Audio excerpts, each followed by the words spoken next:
Hello বন্ধুরা, Priyanka Sunshine ডায়েরিতে তোমাদের ওয়েলকাম। তো দেখো, শুভ মকর সংক্রান্তি। আর মকর সংক্রান্তি মানেই তো নিরামিষ, আর তার মধ্যে তো পড়ে গেছে আমাদের একাদশী। আর একাদশীর দরুন কিন্তু আমি একটু কুমড়ো আলু এই দেখো তরকারি করে নেবো, আর লুচি করবো বা পরোটা করবো সেটা ভেবে নেবো। আর এখানে কিন্তু চা বসিয়েছি, কারণ চা না খেলে হবে না, আমার তো রান্নাঘরে সবসময় লাইট জ্বালিয়ে রাখতে হয়। আর এই দেখো চা বসিয়ে দিয়েছি, চা খাবো আর ছেলে মেয়েকেও নিরামিষ খাওয়াবো, তাই একটু এই কুমড়ো আলু এই যে দেখো চাল দিয়ে একটু জল দিয়ে ভিজিয়ে রেখেছি, এটা কিন্তু বসিয়ে দেবো, মানে ওদের ফেনা ভাত করে দেবো, একটু ঘি ফেলে দেবো, লঙ্কা দিয়ে দেবো, দারুণ খেতে। এর উপরে আর কোনো খাওয়া হয় না, তো এই জন্য ছেলে মেয়েকে একটু এরকম গোবিন্দভোগ চাল দিয়ে কিন্তু কুমড়ো আলু দিয়ে ফেনা ভাত করে দেবো। আর আমি করে নিচ্ছি এখানে কুমড়ো আলু, একটু টমেটো দিয়েছি, আদা সবারে ঘষে দিয়েছি, একটু কিন্তু তরকারিটাকে করবো, তো একদমই অল্প তেল দিয়ে করছি, বেশি তেল দিয়ে করবো না। এবারে কিন্তু একটু জল দিয়ে দেবো, জল দিয়ে এটাকে একটু সিদ্ধ করে একটু মাখা মাখা করে নামিয়ে দেবো। তো চলো আমি জল দিয়ে তারপরে আবার ফিরে আসছি। এই দেখো জল দিয়ে দিয়েছি তরকারিতে, এই দেখো জল দিয়ে দিয়েছি। তো আলু কুমড়ো এবার কিন্তু একটু ঢেকে দেবো, আর একটা দিয়ে দিয়েছি গোটা কাঁচা লঙ্কা। তো এরকম টমেটো টমেটো দিয়ে কিন্তু দারুণ লাগে খেতে, আলু কুমড়োর ছক্কা যেটা বলা হয়, এই দিয়ে লুচি বা পরোটা খেতে কিন্তু দারুণ লাগে, তাই তো বন্ধুরা? তো ওই দিয়ে দারুণ লাগে। আর ছেলে মেয়ের জন্য এই দেখো এখানে ভাত বসিয়ে দিয়েছি, আর আমাদের দুটো চা এখানে বেড়ে নিয়েছি, আমি খাবো, আর আমার ঘরে যে মানে আর কি যিনি আর কি দিদি আমাদের ঘরে কাজ করে উনি খাবো। আর এখানে কিন্তু এই তরকারিটা কিন্তু আমি ঢেকে দেবো, এরকম কুমড়ো আলু দিয়ে তরকারি খেতে কিন্তু খুব ভালো লাগে, আর তার সঙ্গে পরোটা বা লুচি বেশ জমে যাবে। তো এটা ঢাকা হোক, একটু সিদ্ধ হোক, একটু আস্তে করে দিয়েছি, আর ভাতটা হোক। মানে চলো আমরা একটু চা খেয়ে নিই, কারণ চা না খেলে তো আমেজটা আসবে না। তারপরে স্নান পুজো, আজকে খুব তাড়াতাড়ি উঠেছি জানো তো, খুব তাড়াতাড়ি উঠেছি, ছেলের স্কুল আছে, তো ভাবলাম করেই একবারে ছেলেকে স্কুলে দিয়ে তারপরে কিন্তু লুচি করবো গরম গরম করে, তারপরে যা খাওয়া দাওয়া হবে। তো পুজো আসতে আছে, সবই আছে, তো তাড়াতাড়ি করে রান্নাটা সেরে নিয়ে তারপরে ছেলেকে স্কুলে দিতে যাবো, কারণ ছেলের আজকে পরীক্ষা আছে। তো চলো চাটা খেয়ে নিই আগে, চা ফা খেয়ে তারপরে কিন্তু ফিরে আসি। আর যিনি আর কি কাজ করেন তাকে বলে তাড়াতাড়ি করে কাজ করে যাও, কারণ ঘরে পুজো আসতে আছে, মকর সংক্রান্তি, পুজো না দিলে হবে, তো পুজো দিতে হবে, তার মধ্যে একাদশী, দেখা যাক একটু গীতা পাঠ করবো না কি করবো। তো চলো বন্ধুরা, এখানে তরকারিটা হচ্ছে যেমন হোক, আর এখানে ভাতটাও চাপিয়ে দিয়েছি, আর চাটা চলো খেয়ে নিই, তারপরে বাকি কাজে আবার ফিরে এসে তোমাদের সঙ্গে সব কিছু শেয়ার করছি। আর ভিডিও ভালো লাগলে অবশ্যই তাতে লাইক সাবস্ক্রাইব করতে ভুলবে না, আর আমাকে দেবে অবশ্যই অনেক অনেক ভালোবাসা। বন্ধুরা, তরকারি তো করে এসেছি, যার ফেনা ভাতও করেছিলাম, তো ছেলেকে খাইয়ে দিয়েছি, ওই যখন স্কুলে বেরিয়ে গেছি রেডি হয়ে। আর তারপরে গিয়ে স্নান করবো, পুজো দেবো, তারপরে আমার লুচি টুচি যা করার করবো। একাদশী মকর সংক্রান্তি, তো শুভ মকর সংক্রান্তি, সবাই পিঠে পায়েস করো, ভালোভাবে খাওয়া দাওয়া করো, আর যারা যারা একাদশী করছো তারা একাদশী করো। সৈকত গুড মর্নিং বলে দাও। গুড মর্নিং, আমি স্কুল যাচ্ছি, আজকে ওর প্রজেক্ট আছে, তো এখন ছেলেকে নিয়ে স্কুলে যাচ্ছি, তারপর বাড়িতে গিয়ে স্নান পুজো সব কিছু করবো। আর ছেলেকে কিন্তু স্নান টান করিয়েই পাঠিয়েছি, কেন কি আজকে তো মকর সংক্রান্তি, তাই আজকে স্নান টান করিয়েই পাঠিয়েছি। তো চলো, আমি স্কুল বাস আসবে, ওই দেখো ওই দিক দিবে, হ্যাঁ, তো দাঁড়িয়ে আছি আমরা এখানে, তো দমদম পার্কের মোড়, তো দাঁড়িয়ে আছি এখানে, স্কুল বাসে উঠবো, স্কুলে তারপরে বাড়িতে গিয়ে পুজো আর্চা করবো। তো চলো ছেলেকে আগে তুলে নিই, তারপর বাড়িতে গিয়ে পুজো আর্চা করবো, তারপর যা করার করবো। গীতা পাঠ করলাম, মানে আমার তো আবার একাদশী আছে তার মধ্যে, তো এই দেখো গীতা পাঠ করে গীতা রেখে দিয়েছি, একটু গীতা টিতা পাঠ করে নিয়েছি, আর ভগবানের কিন্তু পুজো দেওয়া হয়ে গেছে। তো চলো, ভগবানের পুজো দেওয়া হয়ে গেছে, এবার আমি দেখি এবার আমার পেট পুজো করার কি ব্যবস্থা করতে পারি, সেটা করি। তো তো হয়ে গেছে, এবার আমার পেট পুজো করতে হবে, একাদশী করেছি কালকে, মানে তরকারিটা তো সকালবেলায় করেই রেখেছিলাম, ছেলে মেয়েকে তো সেদ্ধ ফেনা ভাত করে দিয়েছিলাম, ওরা খেয়ে দিয়ে যে যার মতন স্কুল চলে গেছে। এবার দেখি আমারটা আমি করা মানে তৈরি করি আর কি, তারপরে একটু পেট পুজো করি। পুজো আচ্ছা দেওয়া হয়ে গেছে বন্ধুরা, এবার নিজের পেট পুজো তো করতে হবে। তো দেখো, মানে মকর সংক্রান্তি বলে কথা না, পৌষ পার্বণ, তো সেখানে পিঠে পায়েস না করলে কি হয়? তো সত্যি কথা বলতে গেলে আমি পিঠে পায়েস কিছুই করিনি, কারণ আমার একাদশী পড়ে গেছে, আর এর আগে করেছিলাম, কিন্তু আজকে আর করে উঠতে পারিনি, তাই একটু সিমুই করে নিচ্ছি, নিজেও খেতে পারবো, তো একটু দুধ দিয়ে সিমুই করে নিচ্ছি। তো একাদশীতে সিমুইটা খাওয়া যায়, তো এরকম দুধ দেখো দিয়ে একটু এলাচ তেজপাতা দিয়েছি, আর একটু গুড় দিয়ে করবো, এই যে নতুন গুড় দিয়ে সিমুইটা করবো, তাহলেই হয়ে যাবে, মানে একটু তো নিয়ম রক্ষা তো হলোই, তো তার জন্য একটু গুড় দিয়ে সিমুইয়ের পায়েসই করে নেব। আর এখানে দেখো দুধ জাল দিয়েছি, চা খাওয়ার জন্য দুধ লাগে, ছেলে দুধ খায়, তো এখানে দুধ জাল দেওয়া হয়ে গেছে। আর এখানে ময়দার প্যাকেট রেখে দিয়েছি, ময়দাটা মাখবো, তারপরে লুচি করবো। পরোটা খাবে না বলছে লুচি খাবো, তো লুচি করবো। তো এখন কিন্তু করে নিচ্ছি সিমুইয়ের পায়েস।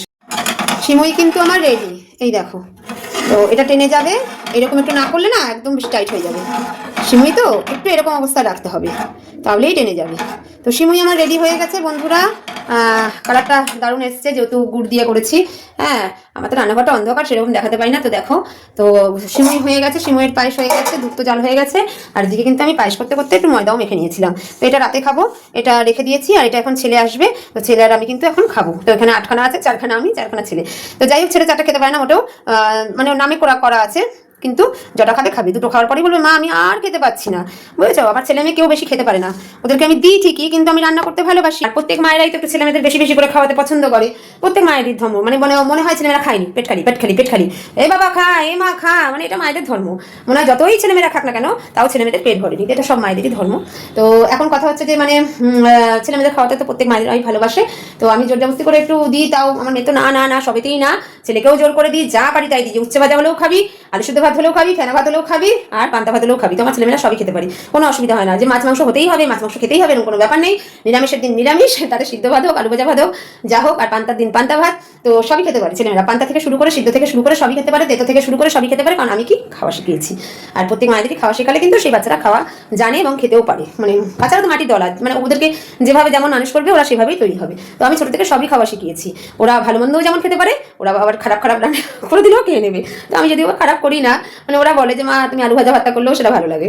তো যাই হোক, ভালোবেসে যেহেতু করি, ভালোবেসে, আমি তো বলেছি যে কোনো রান্নাই ভালোবেসে করলে তার স্বাদ হবে দ্বিগুণ না 4 গুণ, অমৃত হয়ে যায়। তো ভালোবাসা থাকা দরকার সবকিছুর মধ্যেই। তুমি যে কোনো কিছুকে আগলে রাখলে, যে কোনো কিছুকে যত্ন করে রাখলে, যে কোনো কিছুকে ভালোবেসে সেটাকে যদি প্রাধান্য দেওয়ার চেষ্টা করো, মূল্য দেওয়ার চেষ্টা করো, তার মূল্য তার 4 গুণ বেড়ে যাবে, এটাই নিয়ম।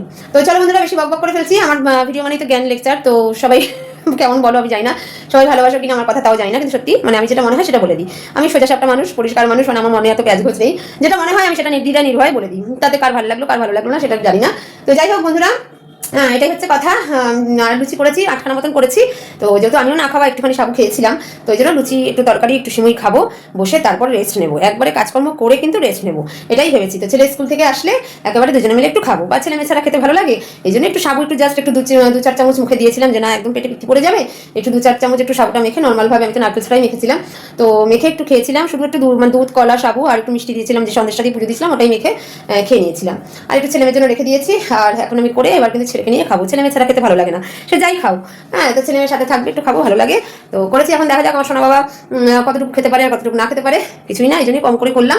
আর যেটা আছে সেটা কিন্তু রেখে দিলাম, ভাজবো না, গরম গরম লুচি যে ভাজাটাই ভালো লাগে। তো দেখা যাক আমার সোনা বাবা কটা খায়, 2টো খেতে পারে না, 3টে খেতে পারে না, 4টে খেতে পারে, তো যা খাবে। তো এবার আমি পায়েসটা নামিয়ে এখানে কড়া বসিয়ে লুচিটা বেলতে বেলতে ভেজে তারপর তোমাদের সাথে ফিরে আসছি। লুচি ভাজা হয়েছে, এই দেখ বাবা, লুচি ভাজছি দেখ, সব দেখ ফুলকো ফুলকো লুচি দেখ। হ্যাঁ এই দেখো বন্ধুরা, বাবারে কি গরম, অনেক গরম, সব ফুলকো ফুলকো লুচি। এদিকে লুচি ভাজছে। হ্যাঁ ভাজছি, কারণ কি আমি আর ছেলে খাবো, আজকে মকর সংক্রান্তি আর আবার একাদশী, তাই তো?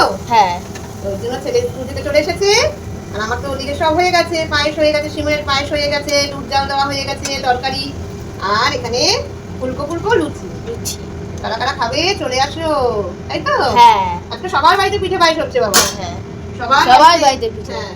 আমার স্কুলে বন্ধুদের বাড়িতেও পিঠে হচ্ছে। হ্যাঁ হ্যাঁ, ও, আর আমরা এখানে লুচি খাবো, তাই তো? হ্যাঁ লুচি খাবো, লুচি খাবো, সিমুইয়ের পায়েস খাবো, আর তরকারি খাবো। হ্যাঁ চলো আমি ভেজে নিই। আর দেখ সকালে লুচিটা ফুলছে বাবা, এই দেখো বন্ধুরা, এই দেখো বুঝলি? পুরো গোল গোল হচ্ছে, দেখো গোল গোল ফুলকো ফুলকো। ফুলকো ফুলকো হচ্ছে। হ্যাঁ, তো চলো ভেজে নিয়ে আসি।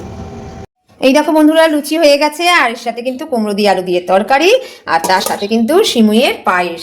তো পায়েসটা দেখেছো বন্ধুরা, বললাম না টেনে যাবে, এই দেখো দেখেছো, এরকম সিমুই না হলে ভালো লাগে না খেতে, দেখেছো একদম ঠিকঠাক। সিমুই একটু এরকম না হলে ভালো লাগে না, বেশি টাইট হলে ভালো লাগবে না। তো সিমুই হয়ে গেছে, আর এখানে তো দুধটা জাল দেওয়া আছে। তো চলো আমি এখন থালা নিয়ে বেড়ে বেড়ে, আমার দেখো ছেলে বসে আছে, ওই দেখো স্কুল থেকে এসে একটু ফোন ঘাটছে। হ্যাঁ, তো আবার আমার লুচি ভাজতে ভাজতে ভিডিও করেছে। তো চলো খাবার বেড়ে নেবো এখন, আর তারপরে কিন্তু আমরা খেয়ে নেবো। তো ছেলেকেও দেবো আর আমি দেবো, মানে আমি খাবো। তো না খেয়ে বসেছিলাম, একাদশী ছিল, একটু সাবু খেয়েছিলাম, এখন খাবো একটু লুচি তরকারি। তো খেয়ে দে, তারপরে একটু রেস্ট নিয়ে আবার বিকেলবেলা সন্ধে বাতি সব কিছু দেবো ঠাকুরের, আর ছেলে স্যার এসে যাবে। তো চলো খেয়ে নিই, এখন কিন্তু 4:10 বেজে গেছে। তো চলো খাই। আজকে মকর সংক্রান্তি আবার একাদশী দুটোই একসাথে পড়েছে, সবই গোবিন্দর ইচ্ছা, যে খুব সুন্দর দিন, আর তার মধ্যে পড়ে গেছে একাদশী, তো দারুণ। তো সত্যি কি বলবো, সবাই গোবিন্দর চরণে প্রণাম জানাই। গোবিন্দ যেন সবাইকে ভালো রাখে, সবার পরিবার নিয়ে সবাই যেন সুস্থ থাকো, ভালো থাকো, এই কামনাই করি। তো চলো সবাই ভালো থাকো, সুস্থ থাকো, আর হ্যাপি মকর সংক্রান্তি। আর সবাই পিঠে পায়েস খাও, ভালো মতন করে খাও। আমরাও চলো খেয়ে নিই, চলো টাটা।